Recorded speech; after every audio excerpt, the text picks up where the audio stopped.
Good evening, Dominica and abroad. Thank you for joining us tonight. You're watching EmoNews News every moment online. In tonight's headlines, Honorable Julius Timothy passes away.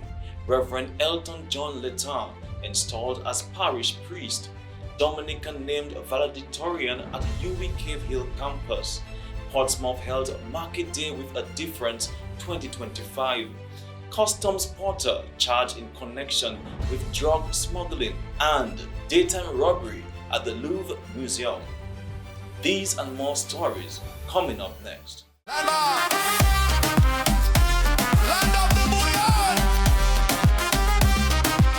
home of the nature island vibe, 3 nights of peace, one unforgettable flight, WCMF 2285, finish day for the view, I'm a lips. And welcome back, everyone. Thank you for joining us this evening.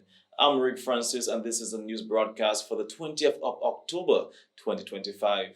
Let's take a look at local news. The Marigot Youth Center came alive as the Ministries of Agriculture and Youth hosted the 2025 World Food Day celebrations under the theme Hand in Hand for Better Foods and a Better Future. Funded by the FAO, the event brought together 7 schools for a day of learning and competition. Honorable Lakia Joseph and Mr. Anthony Charles urged youth to embrace agriculture, while other officials highlighted food security and sustainability. Sineku Primary won the World Food Day Jeopardy, followed by Concord, Will Strathmore Stevens, and Salibier Primary. The day ended with hands-on demonstrations and exhibitions promoting healthy eating and sustainable farming. And it was Market Day with a Difference on Saturday, the 18th of October, organized by the Portsmouth Town Council under the theme 47 Years of Progress and Purpose. Patrons flooded to the market with Creole outfits and was treated to local expo, entertainment, and awards. Speaking at the event was the Mayor of Portsmouth, Kerry Brady Prince. Let's listen. Let us remember that this is what purpose in progress looks like. A community united, a people determined, and a nation moving forward together. On behalf of the Portsmouth Town Council and Honorable Finella Wenham Shepherd, I thank you for being here, for supporting our markets, and for keeping the spirit of Portsmouth alive and thriving. Happy Market Day with a Difference, and happy 47th Independence, Dominica. Thank you all. God bless you. Honorable Roland Royer, Minister of Agriculture, encouraged persons to support local producers. Let us buy local, eat local, and take pride in what we grow and harvest right here in Dominica. To our farmers, fishers, and vendors, your work sustains our families, drives our economy, and strengthens our nation. The Ministry of Agriculture, Fisheries, Blue and Green Economy stands with you every step of the way.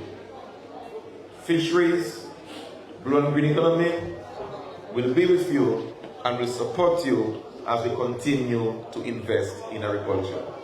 I thank you, and may God bless our farmers, our fishers, and our beautiful island, Dominica. Also in local news this evening, Dominica named valedictorian at the UWI Cave Hill campus graduation. Yes, Dominican scholar Miss Shanali Gordon has been named valedictorian for the evening graduation ceremony at the University of the West Indies, UWI Cave Hill campus. Miss Gordon graduated with a Bachelor of Science in Economics and Finance, first-class honors, and delivered the valedictorian address during the ceremony. In her address, Ms. Gordon reflected on her academic journey and the invaluable lessons learned throughout her time at UWI. She emphasized the importance of purpose and service not only to individual nations but to the Caribbean region as a whole. And during her time on campus, Ms. Gordon served as president of the Dominican Students Association, an experience that she said deepened her appreciation for the cultural richness of the region and strengthened her resolve to contribute to its growth and unity. Currently employed as an investment analyst at Summit Asset Management Limited, a leading investment management firm in the region, Ms. Gordon continues to develop her expertise in market analysis, portfolio management, and alternative investments. Looking ahead, she plans to pursue a master's degree in finance with a focus on sustainable and responsible investing. Her long-term goal is to make a positive and lasting impact on Dominica and the wider Caribbean through her work in finance and development. Ms. Gordon lives by the inspirational words of Marianne Williamson, which she quoted in her address. As we let our light shine, we unconsciously give others permission to do the same. More than 24 Dominicans were among the 215 graduates who received their certificates and degrees from Monroe College during the university's graduation ceremony held on Sunday at the Royalton Hotel in St. Lucia. This year's graduation adds to the more than 2,000 students who have already graduated from the St. Lucia campus since its establishment, marking yet another milestone in the institution's contribution to regional education and professional development. His Lordship, the Honorable Justice Mario Michael, delivered brief remarks during the ceremony, highlighting that the achievements of the graduates align with St. Lucia's national objective of one university graduate per household. He encouraged graduates to be confident in the value of the certificates they have earned. Upon your shoulders will rest the reputation of this institution, judged by the quality of its output. So if you go out there with the superiority mindset of having been university trained and certified, and therefore entitled without much effort to success in your endeavors, or if on the contrary, you go out there with the inferiority mindset of having been certified, not after studying at some opulent and palatial university campus in Canada, the UK, or the USA, but at a campus located along the Vipotère Road, and without the record and reputation of being on the international listing of the top universities in the world, then you will be doing no justice to yourself or to your university. If on the other hand, you leave this institution, yes, confident about the education and certificate which you receive from Monroe University, and ready to complement this education and certification with discipline and determination in the workplace and in the community, then not only will you have vindicated and validated your Monroe University education, but you will also have contributed to the building and strengthening of a special relationship between your university and your country, which can, over time, in the case of St. Lucia, help the country to attain one day the stated objective of the government of having one university graduate per household. St. Lucia's Minister of Education, Honorable Sean Edward, also shared remarks commending the graduates for their perseverance and commitment to excellence. Monroe College continues to provide opportunities for students from across the Caribbean, including Dominica, to pursue higher education and advance their careers in their various fields. The Mass of Installation for Reverend Father Elton John Letang, CSSR, as parish priest of the Alphonsus Parish was held on Sunday, October 19th, with a grand and spirit-filled celebration. The sacred ceremony was presided over by Bishop Kendrick Forbes and attended by several priests, deacons, and numerous parishioners who gathered to witness and celebrate this significant moment in the life of the parish community. The event was marked by joyful worship, heartfelt prayers, and expressions of support and gratitude for Father Letang as he officially assumes his pastoral responsibilities at St. Alphonsus. Congratulations to Reverend Father Elton John Letang, CSSR, on his installation as parish priest. EmoNews extends best wishes as he continues his mission of faith, leadership, and service to the people of God.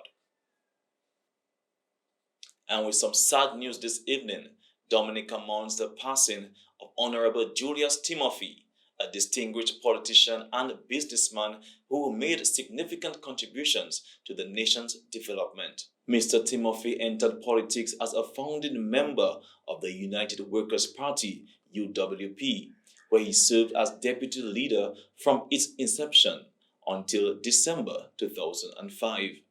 During the UWP-led administration from 1995 to 2000, he held the portfolios of Minister of Finance, Industry and Planning, and also served as Deputy Prime Minister.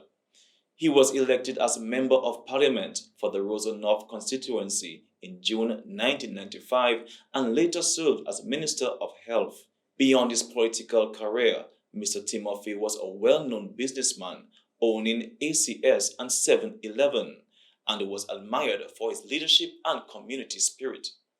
Dominica remembers Julius Timothy for his years of service, dedication, and commitment to national development. EmoNews extends deepest condolences to his family, friends, and loved ones. And finally, in local news, the Diocese of Roseau celebrated the ordination to the permanent diaconate of Albert Wati, Alganan de Gallery, and Valentine Coffey on Saturday, October 18, 2025, at the Our Lady of Fairhaven Cathedral Parish. The sacred ceremony was attended by Bishop of Roseau, Most Reverend Kendrick Forbes, Bishop Emeritus Gabriel Malzer, several priests, and a large gathering of Catholics and well-wishers who came together to witness this significant moment in the life of the Church. The ordination was marked by solemn prayer, joyful worship, and expressions of thanksgiving as the new deacons were officially entrusted with the ministry of service to God and the people of the diocese. Congratulations to Deacons Albert Wati, Alganan de Gallery, and Valentine Coffey on the ordination and dedication to a life of faith and service. And now for regional news. Tensions continue to escalate between the U.S. and Venezuela following a recent American airstrike on a Venezuelan vessel accused of drug smuggling, the sixth strike in recent months. In response, Venezuela has heightened military alert, activating over 280 combat units and deploying millions of militia members along its coast. President Trump has ramped up pressure, hinting at covert operations and calling President Maduro's government a narco regime. Caracas has rejected the claims, accusing the U.S. of political theatrics. Meanwhile, CARICOM is calling for the Caribbean to remain a zone of peace amid rising concerns over increased militia activity in regional waters, including recent U.S. operations. In a statement released on October 18th, regional leaders reaffirmed their commitment to preserving the sovereignty and safety of Caribbean nations. The issue was discussed during a high-level meeting, though Trinidad and Tobago chose not to take a position. Despite the concerns, Trinidad and Tobago's Prime Minister, Kamla Persad-Becerra, has voiced support for the U.S. efforts, citing the devastating impact of drug cartels on her country. CARICOM says it remains committed to peaceful dialogue and stands ready to support efforts that ensure regional stability and the protection of its citizens. The UN Security Council has unanimously extended sanctions in Haiti for another year, as gang violence continues to grip the nation. The sanctions, first introduced in 2022, including a travel ban, asset freeze, and arms embargo. The renewed resolution, drafted by the United States and Panama, also continues the work of the expert panel that monitors the sanctions. This latest move comes shortly after the Council approved a new gang suppression force set to replace the Kenyan-led security mission currently supporting Haiti's police. The U.S. says the extended measures are aimed at restoring order and breaking the power of armed gangs in the country. Also in regional news, a customs porter has been formally charged in connection with a drug smuggling investigation at the Vieux-Fort Port, St. Lucia. The Royal St. Lucia Police Force says Christian Hippolyte was arrested and charged with importing a controlled substance and uttering a false document. The charges follow a detailed investigation led by the Gang, Narcotics and Firearms Unit in collaboration with the Central Intelligence Unit. Authorities say the probe targeted drug trafficking networks using commercial ports for illegal imports. Hippolyte appeared in court in October 14th and was granted bail totaling $10,000 to $15,000 for the drug importation charge and $5,000 for the falsified document. This case is part of a wider crackdown on narcotics trafficking across the island. And that's all for regional news this evening. International news coming up next after this message. Dominica, get ready for Bois Dominique 2025, October 18th at Le Village Beach Club in Kingfield from 3 p.m. Bois Dominique brings the heat with unstoppable DJ Shelly from the Signal Band, TK International, and more all night long. Enjoy mouth-watering local cuisine, rum specials, and a festive atmosphere. So come out, bring your friends, and experience the vibes, music, culture, and flavors of Bois Dominique 2025. Tickets $100 advance and $120 at the gate. Sponsored by Belfast Estate, Escape Bar and Grill, Tony Sponge, E-Tag, Civil Studio, Makushri Rum, Oliver Joseph, Regional Contractors Inc., AC Shillenford and Company Limited, Speedy Recovery, Robinson's Heavy Equipment Services, and Advanced Holistic Wellness Clinic Limited. And now for international news. A major police search is underway in Paris after a bold daytime robbery at the Louvre Museum. Authorities say a group of masked thieves pulled off the heist shortly after the museum opened on Sunday morning. Using a mechanical ladder, they climbed to a first-floor window, broke in, and shattered display cases before making their getaway on mopeds. The gang stole 9 items from a gallery that houses France's royal jewels. Among them was a crown once belonging to Napoleon's wife, which was later found abandoned near the scene. The stolen piece is considered priceless and the investigation is ongoing. President Donald Trump says the U.S. will cut aid to Colombia, accusing President Gustavo Petro of fueling drug production. The announcement follows rising tensions after a U.S. military strike in Colombian waters killed a fisherman in September. Petro called the attack murder, saying the boat was adrift and not tied to drugs. Trump defended the strikes, claiming they target drug trafficking, but critics, including UN experts, have called them extrajudicial killings. At least 27 people have died in similar U.S. strikes in recent weeks. The latest was on a submarine, left 2 dead and several survivors. And that's a wrap for international news this evening. Stay tuned for the sports segment after this message. 5 chances, 2 draws a week. Endless excitement.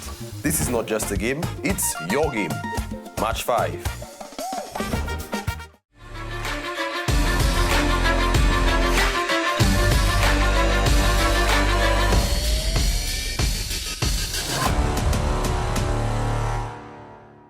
And welcome to the sports segment, everyone. It was a thrilling 2 days of competition at the Dominica Sports Division Secondary Schools Independence Athletics Championship. The North has dominated the field with outstanding performances. Shout out to the Portsmouth Secondary School as the winning school with a total of 574 points, dominating the track and field events. Coming in second is no other than the Dominica Grammar School with a total of 417 points. And in third place, the the Northeast Comprehensive School with 352 points. And looking ahead, several top performers have been selected to join Dominica's Aspires team heading to Curacao next July. Among them, Kidela Victor, Dominica's rising sprint star, Hannah Masley, who triumphed in the 3,000 meter, and Shante Joseph, the new high jump champion. Sports officer Nabi Wallace expressed a big congratulations to all of the athletes and coaches on an outstanding championship.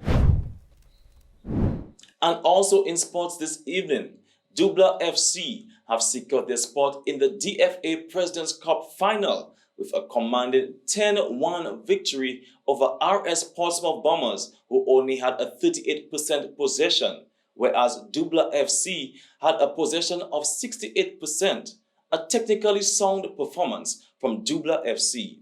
Congratulations. And that's all for the sports segment. Stay tuned for the weather report from the Dominica Meteorological Service. People come well just for the cultural gala, yes.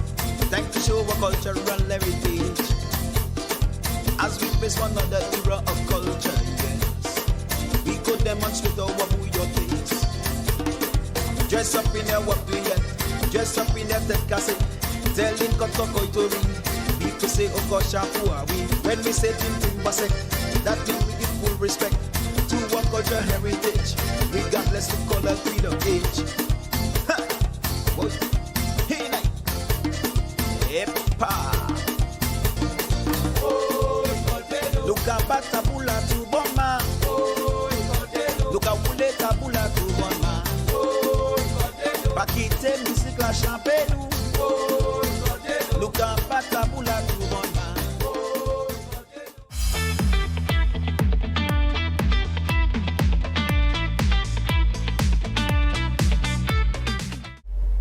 Hello, good day, and welcome to our weather broadcast for today, Monday, October 20th. I am your presenter, Annie Courage Joseph. Now let's begin with the surface analysis, and currently we are being affected by a westward moving tropical wave, and the axis of this wave moved off into the Caribbean Sea sometime yesterday.